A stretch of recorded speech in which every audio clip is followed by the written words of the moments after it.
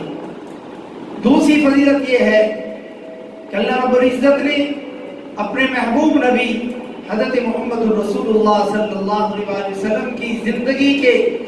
آخری 20 سال جہاں گزارے جائیں، جہاں صرف کیے جائیں، جہاں دین کا کام کیا جائے، جہاں دنیا کی پہلی اسلامی ریاست قائم کی جائے، وہ جس جگہ کا انتخاب اللہ نے خود فرمایا اس جگہ کا نام ہے مدینہ طیبہ۔ مکہ بابرکت اور مقدس کیوں ہے کہ جد الانبیاء حضرت ابراہیم علیہ السلام نے اس کے لیے دعا فرمائی، جبکہ مدینہ طیبہ کے لیے پوری کائنات کے سردار، اللہ کے بعد سب سے بڑی ہستی، میری مراد ہمارے پیارے نبی حضرت محمد رسول اللہ صلی اللہ علیہ وآلہ وسلم نے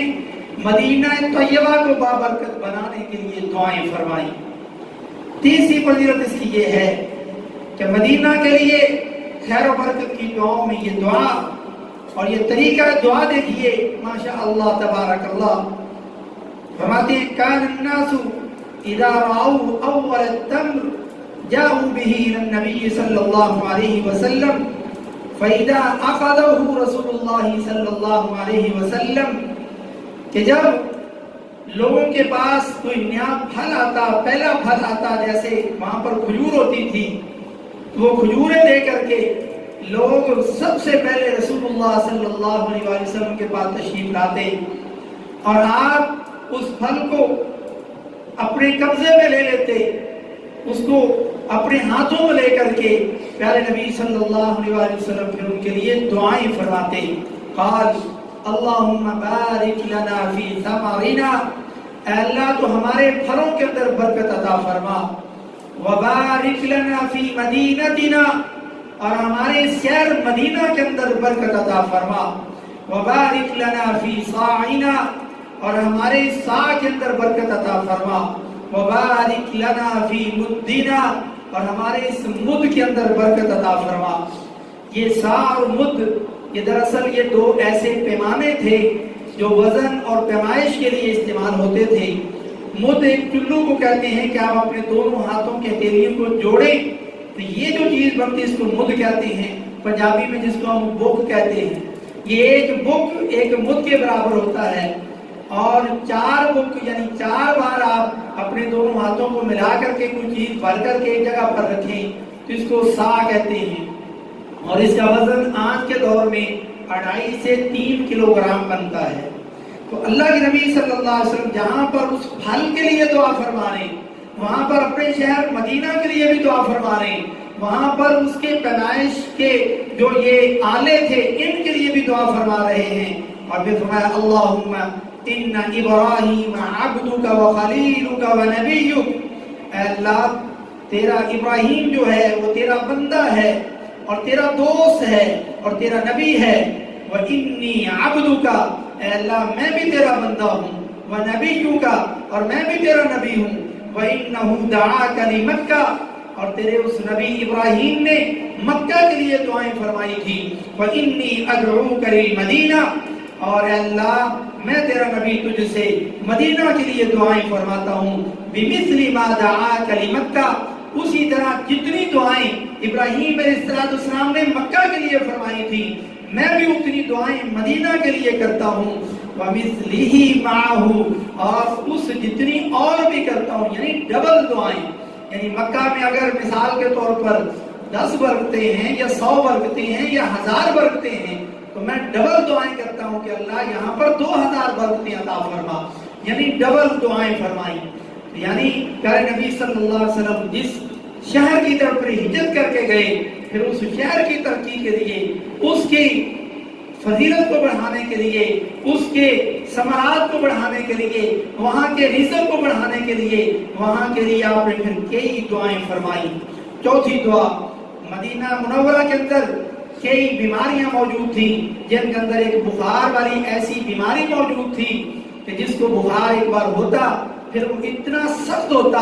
کہ جس کو بخار ہوتا اس کو وہ لاغر کر کے کمزور کر کے جاتا۔ یہ وہاں کی بیماری مشہور تھی، اور صحابہ کرام چونکہ مکہ سے مدینہ گئے، حضرت ابوبکر صدیق رضی اللہ تعالیٰ عنہ، حضرت بلال رضی اللہ تعالیٰ عنہ، ان دونوں کو بخار ہوا اور بھی کئی صحابہ کو، تو یہ اتنے لاغر ہو گئے، کمزور ہو گئے، اور مکہ والوں کو چونکہ وہ دشمن تھے کفار مکہ، ان کو یہ پتا تھا کہ صحابہ یہاں سے نبی اور صحابہ کو ہم نے نکالا پریشان کر کر کے،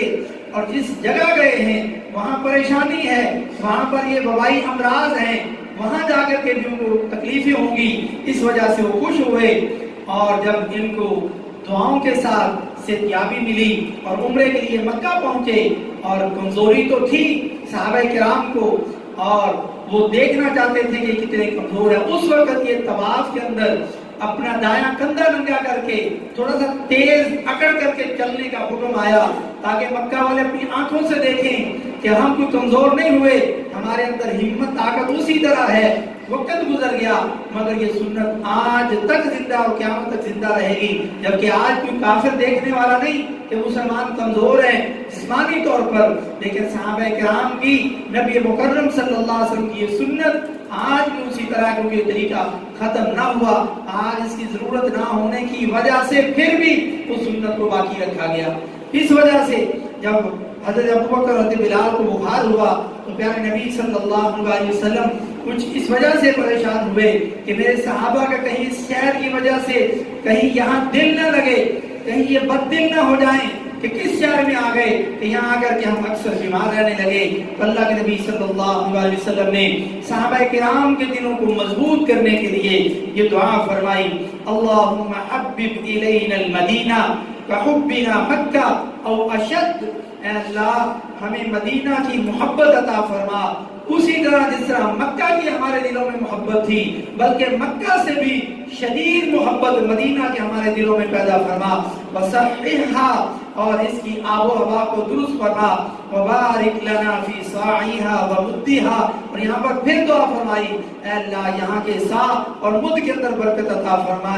وانقل حماھا فاجعلھا بالجحفہ اور یہاں کے بخار کو یہاں سے نکال کر کے جوفہ کے علاقے کی طرف منتقل فرما۔ یہ بھی صحیح بخاری کی حدیث ہے۔ جوفہ کے علاقے کی طرف کیوں کہا کہ اس علاقے کی طرف بھیجا جہاں پر آج ہمارا مسلمانوں کا ایک میقات بھی ہے، میقات جوفہ، ان 5 میقاتوں میں ایک میقات اس علاقے میں ہے۔ دراصل اس علاقے میں اس وقت مشرکین اور یہودیوں کا گھر تھا، وہ وہاں پر رہتے تھے، تو آپ نے اپنے دشمنوں کی طرف یہ بخار وہاں پر چلا جائے، اس لیے آپ نے یہ دعا فرمائی اور مدینہ اس وبا سے خالی ہو گیا۔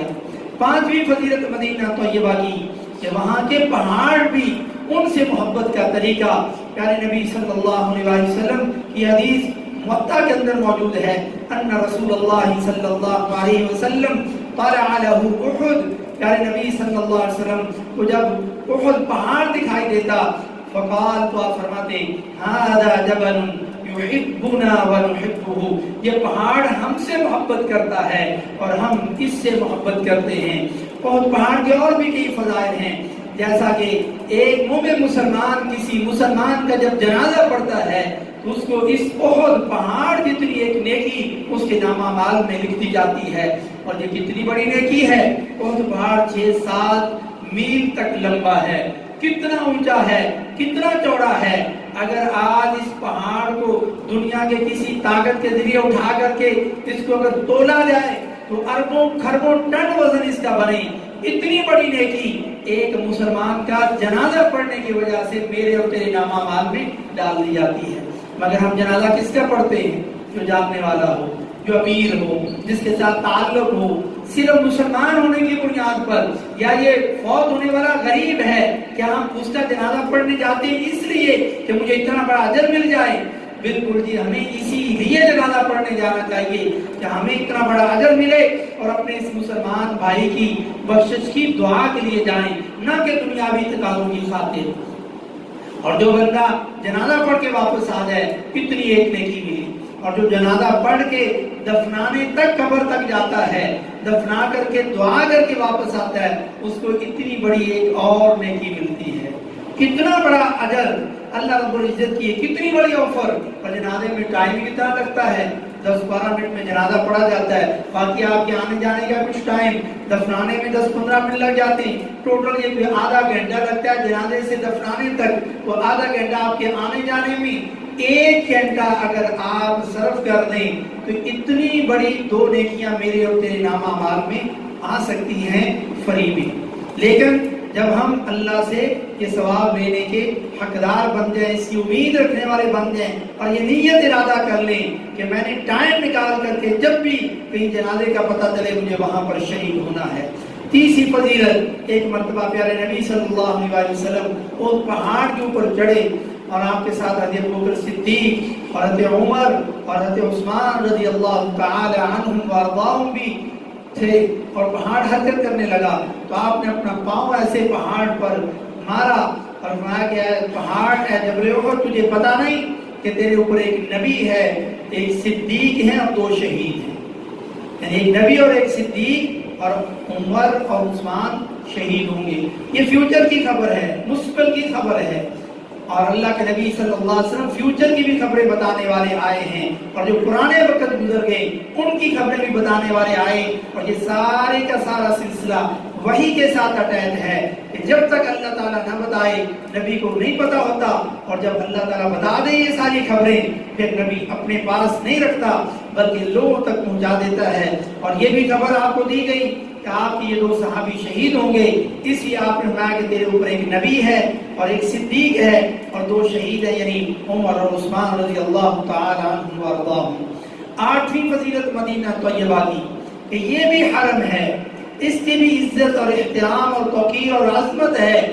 اور فرمایا والمدینہ حرم کہ مدینہ بھی حرم ہے جیسے مکہ حرم ہے۔ حرم کا مطلب کیا ہے کہ وہاں پر کسی کو تکلیف دینا حرام ہے، اس کی عظمت اور شان کی وجہ سے کسی کی گری پڑی چیز اٹھانا حرام ہے، وہاں کے درختوں کو ایسے بلا وجہ کاٹنا حرام ہے، چلتے پھرتے پتوں کو ایسے ہی درختوں کے توڑنا حرام ہے، جانوروں تک کا شکار کرنا حرام ہے۔ یہ چیزیں اس لیے حرم کہا جاتا ہے کہ یہ حرم مکی ہے اور یہ حرم مدنی ہے، کہ جس طرح مکہ حرم ہے اس طرح مدینہ بھی حرم ہے، جس طرح مکہ کی حدود ہیں اسی طرح مدینہ کی بھی حدود ہیں۔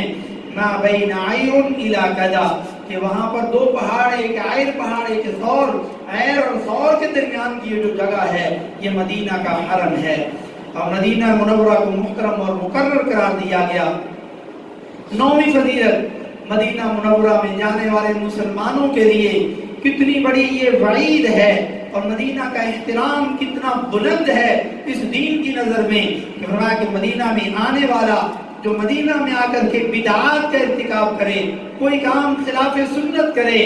اور ان کی پھر کوئی بھی فردی یا نفلی عبادت قبول نہیں ہوگی۔ پھر نبی صلی اللہ علیہ وآلہ وسلم نے ارشاد فرمایا، صحیح بخاری کے اندر یہ حدیث موجود ہے، فمن احدث فیہا حدثا، کہ جو مدینہ میں آ کر کے کوئی بدعت کرے، دین کے اندر کوئی نیا کام کرے، او آوا فیہا محدثا، یا وہاں پر کسی بدعتی کی مدد کرے، اس کو کوئی پناہ دے، فعلیہ لعنت اللہ، اس پر اللہ کی لعنت ہے، والملائکہ، اور اللہ کے کتنے فرشتے ہیں جن کا کوئی اندازہ نہیں، ان سارے فرشتوں کی طرف سے بھی اس بدعتی پر لعنت ہے، والناس اجمعین، اور پوری دنیا جہاں کے کتنے لوگ ہیں ان سارے لوگوں کی طرف سے بھی اس بدعتی پر لعنت ہے، جو مدینہ الرسول صلی اللہ علیہ وسلم کے اندر آ کر کے نبی کے طریقوں کے خلاف یا نبی کے طریقوں سے ہٹ کر کے اپنی مرضی سے دین کا کوئی کام کرے، اس کے لیے اتنی بڑی وعید ہے۔ اور اس کی 10ویں فضیلت یہ ہے کہ مدینہ کی شان یہ ہے کہ پھر اس بندے کو سزا کے طور پر فرمایا لا یقبل منہ صرف ولا عدل، اس بندے کی کوئی نفلی عبادت اور کوئی فرضی عبادت قبول نہیں ہوگی۔ تو مدینہ منورہ جانے والے مسلمانوں کو سوچنا چاہیے کہ مدینہ کا مقام کیا ہے، شان کیا ہے، جہاں میرے نبی نے آخری 20 سال گزارے، جہاں پر میرے نبی اپنے روضہ کے اندر آرام فرما رہے ہیں، اسی شہر کے اندر جا کر کے اسی نبی کے طریقوں کے خلاف کوئی کام کرے تو اللہ کو یہ برداشت نہیں۔ اللہ نے پھر اپنے نبی سے یہ کہوا دیا کہ اس پر میری لعنت ہے، میرے فرشتوں کی لعنت، اور پھر پوری دنیا کے لوگوں کی لعنت ہے، پھر میں ایسے بندے کی کوئی نفلی اور فرضی عبادت قبول نہیں کروں۔ یہ مدینہ کی شان ہے۔ 11ویں فضیلت کہ یہ محبوب رسول اللہ صلی اللہ علیہ وآلہ وسلم ہے، یہ اللہ کے رسول کا محبوب ترین شہر ہے۔ انسان جہاں رہتا ہے فطرتی بات ہے کہ وہاں سے محبت ہو جاتی ہے۔ پیارے نبی صلی اللہ علیہ وسلم بھی مدینہ منورہ سے خصوصی محبت فرماتے، اور محبت کا یہ عالم تھا کہ جب آپ سفر پر جاتے کی دیواریں نظر آتی تو آپ اپنی سواری کو تیز فرماتے، اس کو بھگا دیتے، جیسا کہ حدیث میں آتا ہے ان النبی صلی اللہ علیہ وسلم کان اذا قدم من سفر، کہ پیارے نبی صلی اللہ علیہ وسلم جب سفر سے واپس تشریف لاتے فنظر الى جدرات المدینہ، اور آپ کی نظر مدینہ کی چار دیواری پر پڑتی، اوضع راحلتہ، آپ اپنی اونٹی کو تیز کر دیتے، وان کان علی دابۃ حرکها، اور اگر آپ کسی دوسری سواری پر ہوتے اس کو بھگاتے، من حبها، یہ مدینہ کی محبت کی وجہ سے تھا۔ ایک مسلمان کو بھی مدینہ سے اسی طرح محبت ہونی چاہیے جس طرح رسول اللہ صلی اللہ علیہ وسلم کو مدینہ سے محبت تھی۔ اس کی 12ویں فضیلت، مدینہ سے محبت کی وجہ سے اہل مدینہ سے بھی محبت کرنا یہ اسلام کا طریقہ ہے۔ کیوں؟ کیونکہ وہاں کے جو انصاری صحابہ تھے، اس لیے ان کو انصاری صحابہ کہا جاتا ہے کہ انہوں نے مکہ سے آنے والے مہاجر صحابہ جو ہجرت کر کے آئے تھے ان کی ہر طرح سے مدد اور ان کی خدمت کی، اور یہ ایک الگ ٹاپک ہے کہ ان کے کس طریقے سے انہوں نے امداد کی اور ان کو کیوں انصاری صحابہ کہا جاتا ہے۔ بہرحال خلاصہ یہ کہ انہوں نے ان صحابہ کی ہر طرح سے مدد کی، اور پھر صحابہ کے بارے میں رسول اللہ صلی اللہ علیہ وآلہ وسلم نے ان کی شان بیان کرتے ہوئے فرمایا لا يحبهم الا مؤمن، کہ انصاری صحابہ سے، مدینہ والے صحابہ سے کوئی محبت نہیں کرے گا سوائے مومن، یعنی ایک مومن بندہ ان سے محبت کرے گا. وَلَا يُبْغِضُهُمْ إِلَّا مُنَافِقٌ، اور ان سے اگر کوئی بغض رکھے گا تو وہ منافق ہی ہوگا، یعنی کوئی مومن ان سے بغض نہیں رکھ سکتا، اور جو ان سے بغض رکھتا ہے وہ مومن نہیں ہو سکتا، وہ منافق ہے. من احبهم احبه اللہ، اور جو ان انصاری صحابہ سے محبت کرے گا اللہ اس سے محبت کرے گا. ومن ابغضهم ابغضه اللہ، اور جو میرے ان صحابہ سے نفرت کرے گا اللہ اس سے نفرت کرے گا.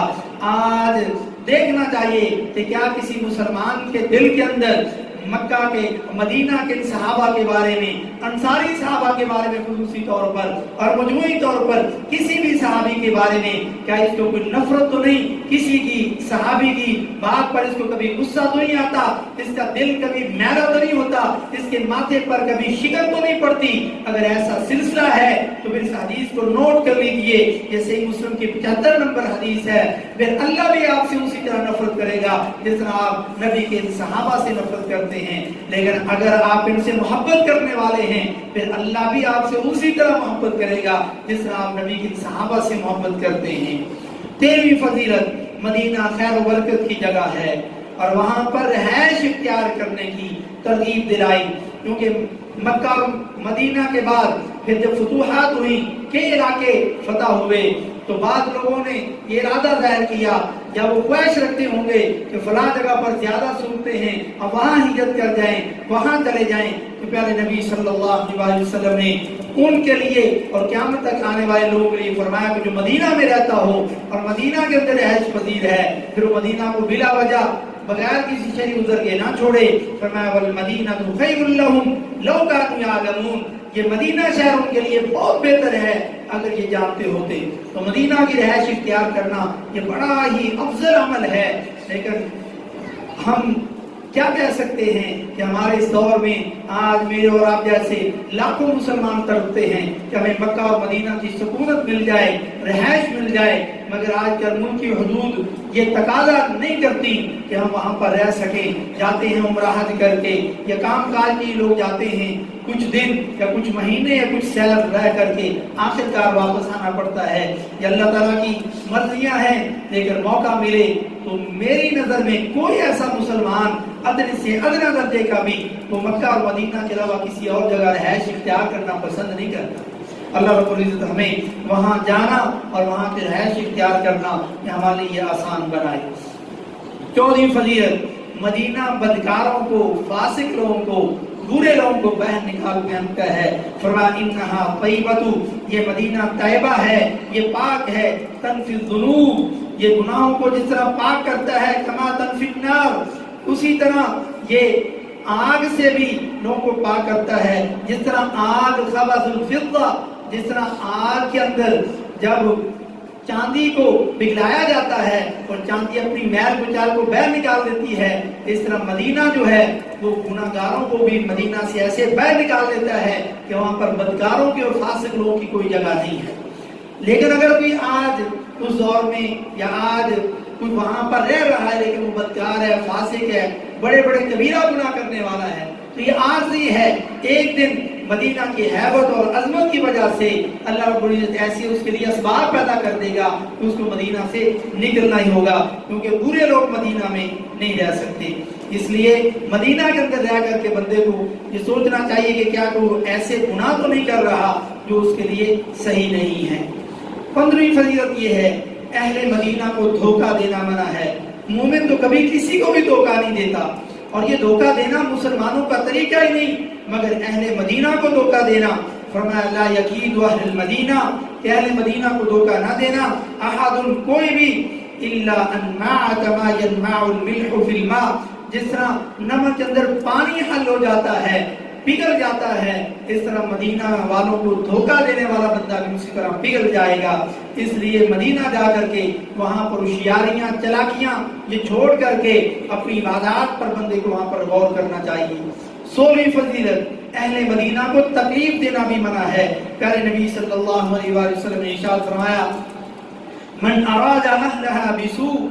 جس نے مدینہ کے رہنے والوں کے لیے برا سوچا، ان کو تکلیف دینے کا ارادہ کیا، عذابہ اللہ کما یذوب الملح فی الماء، اللہ رب العزت اسے ایسے پگھلا دے گا جس طرح نمک پانی کے اندر پگھل جاتا ہے۔ 17ویں فضیلت یہ ہے کہ مدینہ پر فرشتوں کا گہرا پہرا ہے۔ فرمایا علی انقاب المدینہ ملائکۃ، کہ مدینہ کی چار دیواری پر فرشتوں کا بڑا سخت پہرا ہے۔ لا يدخلها الطاعون ولا الدجال، اور مدینہ کے اندر نہ طاعون بیماری آئے گی اور نہ وہاں پر دجال داخل ہو جائے گا، نہ ہوگا، کیونکہ دجال ساری دنیا میں جائے گا سوائے مکہ اور مدینہ کے، وہاں وہ داخل نہیں ہو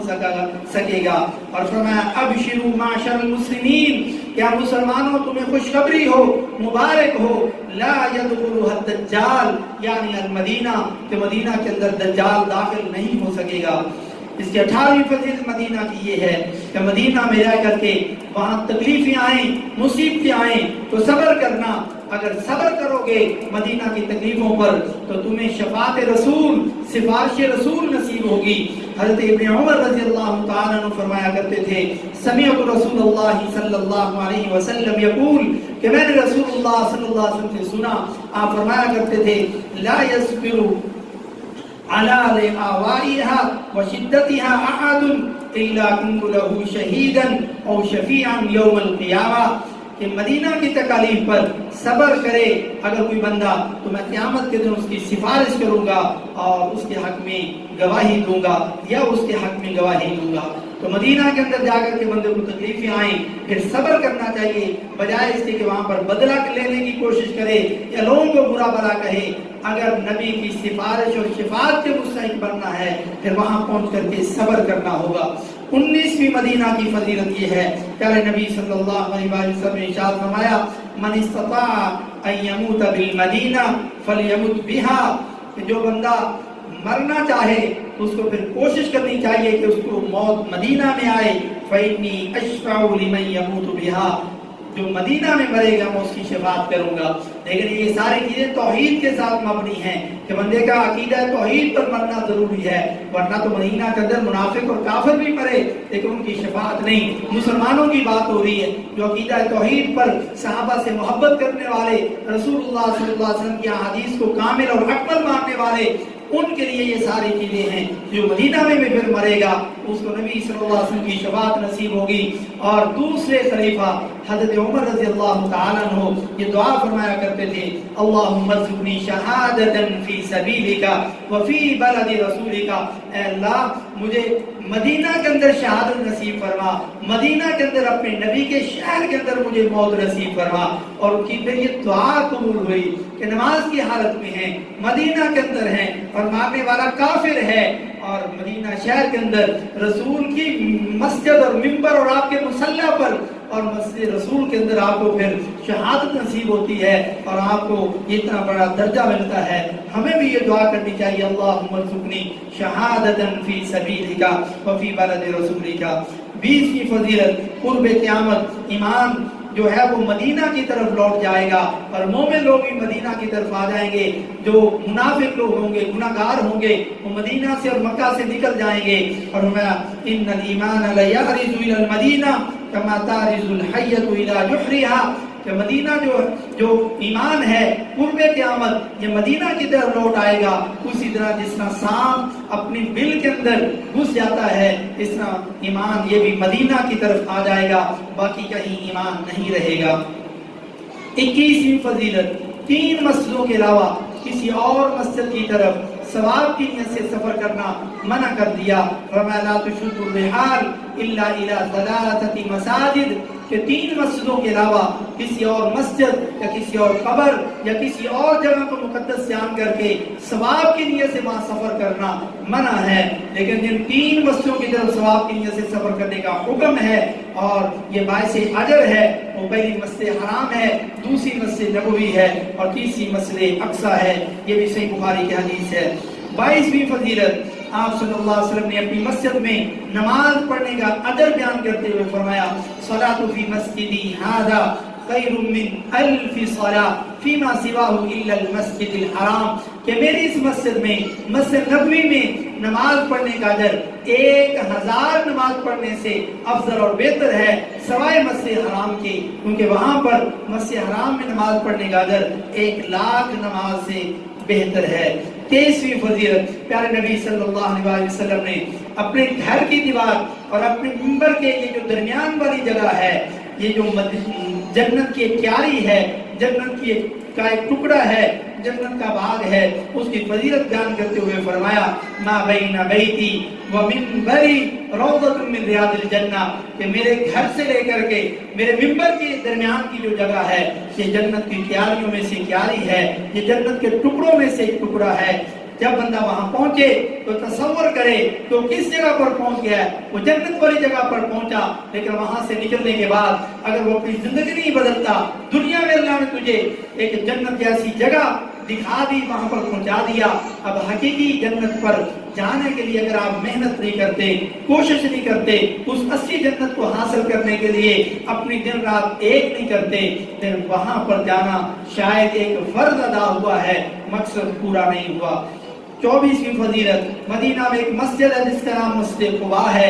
فرمایا من تطہر فی بیتہ ثم اتى مسجد قباء فصلى فيه صلاة كان له كأجر عمرہ، کہ جو بندہ اپنے گھر سے پاکی حاصل کرے، واش روم جائے، وضو کرے اور پھر مسجد قباء آئے اور مسجد قباء کے اندر کوئی نماز پڑھے، اس کو عمرے کے برابر اجر ملتا ہے۔ اور مسجد قباء کے اندر کوشش کرنی چاہیے کہ آپ کی فرض نماز وہاں نہ پڑھے، کیونکہ فرض نماز آپ کی مسجد نبوی میں ہونی چاہیے،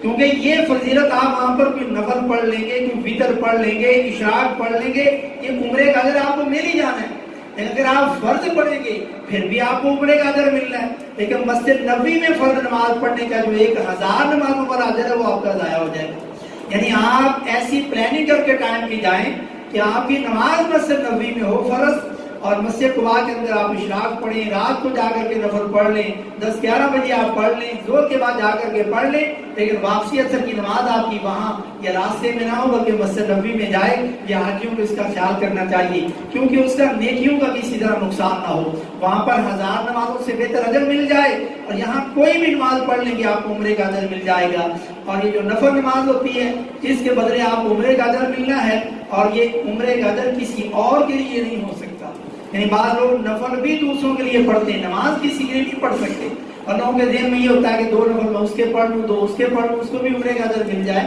ایسا ممکن نہیں ہے۔ لیکن بذات خود عمرہ کسی فوت شدہ کا 3 شرائط کے ساتھ کر سکتے ہیں، جو ہم نے حج تربیت کے ورکشاپ کے اندر ذکر کیا تھا۔ 25ویں اور آخری فضیلت مدینہ کی یہ ہے، فرمایا من تصبح کل یوم 7 تمرات عجوة لم يضره في ذلك اليوم سم ولا سحر، کہ جو بندہ مدینہ کی یہ 7 عجوہ کھجوریں کھا لے اس دن اس کو نہ کوئی زہر اثر کرے گی اور نہ اس پر جادو اثر کرے گا۔ یہ مدینہ کے 25 فضائل تھے جو آج کے جمعہ میں ہم نے آپ کے سامنے رکھے۔ اللہ رب العزت سے دعا، اللہ رب العزت ہم مسلمانوں کو مدینہ سے بھی اور مکہ سے بھی، جس کے فضائل ہم نے پچھلے ہفتے ذکر کیے، مکہ اور مدینہ سے حقیقی محبت عطا فرمائے، اور مکہ اور مدینہ کے جو اصلی تقاضے ہیں ان کو پورا کرنے کے اللہ توفیق نصیب فرمائے۔ وما توفیقی الا باللہ۔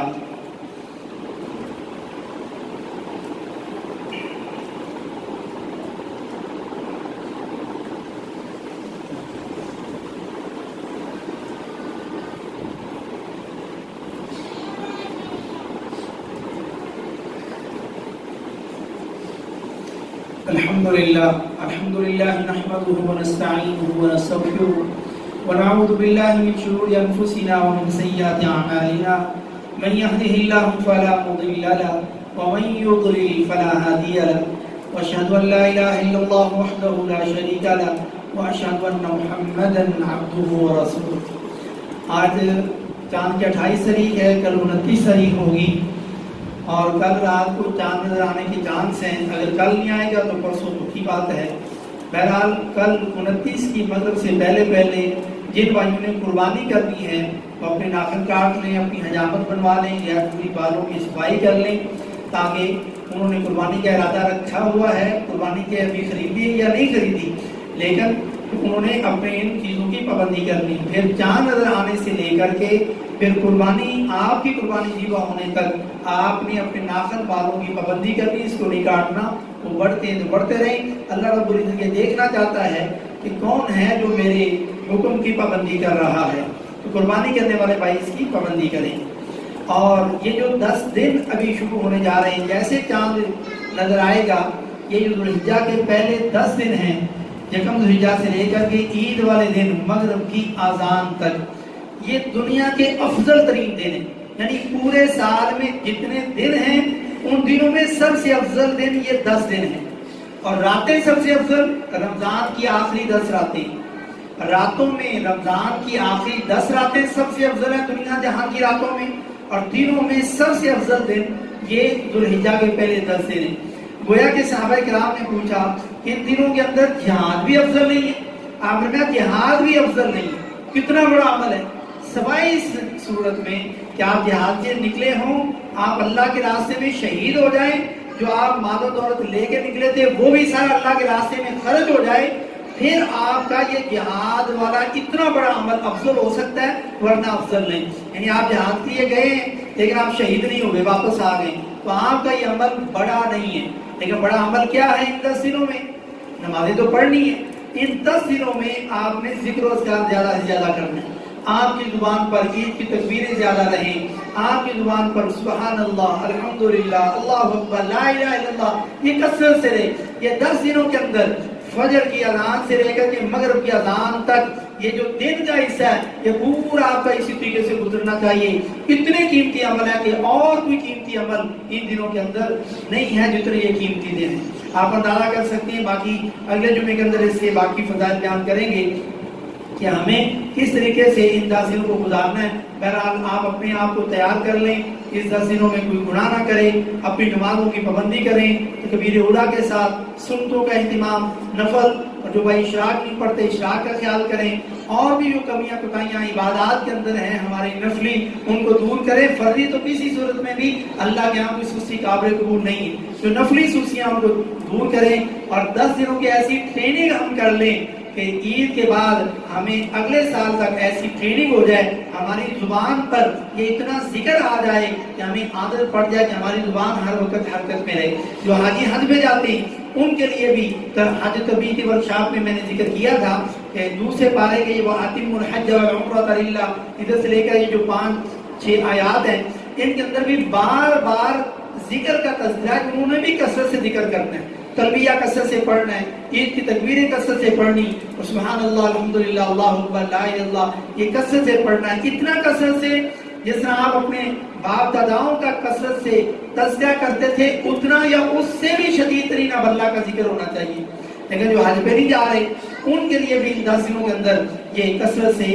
ذکر اذکار کرنے کا ہمیں حکم ہے. اس کی فضیلت اور اس کے باقی مسائل اور قربانی کے مسائل اگلے جو انشاءاللہ ذکر کریں گے. ان اللہ و ملائکتہ یصلون علی النبی یا ایھا الذین آمنوا صلوا علیہ وسلموا تسلیما. اللهم صل وسلم وزد وبارك وانعم على حبيبك ورسولك محمد صلى الله عليه وسلم. اللهم اعز الاسلام والمسلمين، اللهم اعز الاسلام والمسلمين، اللهم اعز الاسلام والمسلمين واذل الشرك والمشركين. اللهم انصر كتابك وسنة نبيك وعبادك الصالحين. اللهم انصر المجاهدين في كل مكان. اللهم اغفر لنا وللمؤمنين والمؤمنات والمسلمين والمسلمات الأحياء منهم والأموات إنك مجيب الدعوات. ربنا اغفر لنا ولوالدينا ولأساتذتنا ولمشايخنا ولجميع المؤمنين والمؤمنات والمسلمين والمسلمات الأحياء منهم والأموات إنك مجيب الدعوات. اللهم اشف مرضانا ومرضى المسلمين، اللهم اشف مرضانا ومرضى المسلمين. أسأل الله العظيم رب العرش العظيم أن يشفينا ويشفي جميع مرضى المسلمين. ربنا آتنا في الدنيا حسنة وفي الآخرة حسنة وقنا عذاب النار. ربنا تقبل منا إنك أنت السميع العليم وتب علينا إنك أنت التواب الرحيم. سبحان ربك رب العزة عما يصفون وسلام على المرسلين والحمد لله رب العالمين.